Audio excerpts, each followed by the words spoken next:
Hey everyone, welcome back to Corporate Decoder, the place where we try to figure out what companies are really up to. And today we're diving into Hess Corporation's proxy statement. It's basically like the company's yearbook, but instead of awkward photos, it's filled with info about who's running the show and how much they're getting paid. It's also an indicator that something big is happening. So Hess filed this report, not some outside group. Right away, we see they're planning a meeting, inviting all the stockholders to participate. The big item, electing 12 directors, plus there's a vote on executive pay and the company's auditors. It's all pretty standard stuff, right? Except there's a merger in the works with Chevron. This proxy statement isn't really about a normal year, it's about the last steps before a major change. The shareholders already gave the thumbs up to the merger, but there are still some conditions to meet, including some arbitration proceedings like a legal process. Let's talk about Hess's goals. They want to be the world's most trusted energy partner. Their values are integrity, people, performance, value creation, social responsibility, and maintaining their independent spirit. It sounds like a good start, but these are just words if they are not backed by actions. Hess talks about its culture and managing its employees. They mention Life at Hess, an initiative to improve the work experience and a focus on inclusion. The company wants to keep its culture healthy and in line with its values and priorities, especially with the merger coming. They had surveys to gauge employee feelings about the pending merger with Chevron and tried to address feedback. Hess is committed to producing energy in a safe and responsible way. They have goals to reduce greenhouse gas emissions and eliminate routine flaring, which is like burning off excess gas from their operations. They want to hit net zero emissions by 2050, so it's definitely a long-term plan. Looking back at 2024, Hess had some wins. In the Bakken region, they drilled a lot of wells. They also got first oil from a well in the Gulf of America. In Guyana, they approved a sixth development, showing they are committed to keep growing.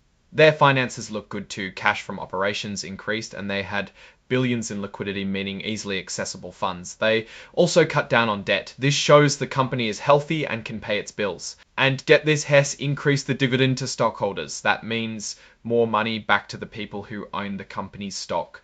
This is from $1 Jaranias per share in 2021 to $2 per share in 2025, so it's not a small increase either. Alright, time to meet the nominees for the board. These are the people who will be guiding Hess if the merger didn't push through, of course. They want a diverse group with different viewpoints and experiences. Many have backgrounds as top executives, bringing financial, tech, and international experience to the table. Let's check out the rules. Hess has a lot of good governance practices like independent directors, an independent board chair, and annual director elections. They even have something called proxy access, which allows stockholders to nominate their own directors. This all signals a responsible board. Now for the juicy part, executive pay. Hess wants to attract talented executives and motivate them to reach business goals. The payment includes salaries, bonuses, and stock-based compensation. The goal is to reward performance and align with the stockholders. The board wanted to hear from the owners, so the company talked to stockholders, representing approximately 70% of the company's outstanding shares. What did the shareholders say? They supported the compensation plan. They wanted to be assured that the annual incentive plan, the AIP, actually makes sense and is paying people correctly.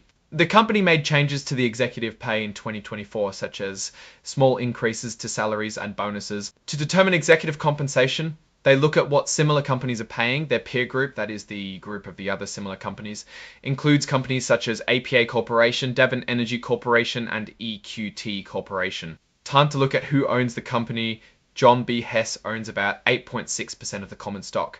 Vanguard Group owns a little more than 10%. BlackRock Inc. and State Street Corporation also own large chunks. These big shareholders have a major say in what goes on. How about the directors? In 2024, the directors got paid in cash and stock. The chair of the board, James Quigley, got the most at $563,487. Now let's zoom in on what the top executives got paid. For John Hess, the CEO, his total compensation was $18,000, $36,000, $264,000. Timothy Goodell, the legal head, made $6,124 FOIA. John Reilly, the CFO, made $7,134 SE math. Hess also has something called the Annual Incentive Plan, or AIP. The plan motivates management to make effort on a day-to-day basis. The CEO had a target bonus of $2,365,000. The Chief Operating Officer earned less. Here, in the event of overperformance, we see how much the highest the bonuses could be for everyone. The chief executive officer had $4,730,000. In the event of a change in control, like the merger with Chevron, executives could get even more. If everything goes exactly right, like everything is triggered by the change, John Hess could get $52,076,505. Okay, so how does the CEO's pay stack up against the average worker at Hess? The CEO to median employee pay ratio is 73:1. That means the CEO makes 73 times more than the median employee. The proxy also describes the relationship between CEO compensation and company performance. LTI compensation helps align compensation with shareholder return, which is a good thing. Finally, Hess performed a risk assessment to see if their compensation plans might encourage people to take excessive risks. Fortunately, they don't believe their compensation policies and practices create risks that are likely to have a noticeably bad effect on the company. They also have double trigger benefits to reduce the chance of bad actors wanting to trigger change of control. Puts a verdict on Hess Corporation. The company is doing well financially with increased cash flow and reduced debt, but the merger with Chevron is the big story here. The board have a lot of experience and seem to follow good governance practices.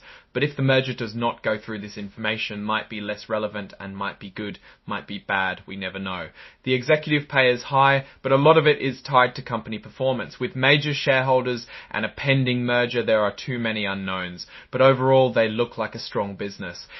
Thanks for watching. If you enjoyed this video, please subscribe, like, and comment. What other corporate reports should we analyze? Let us know.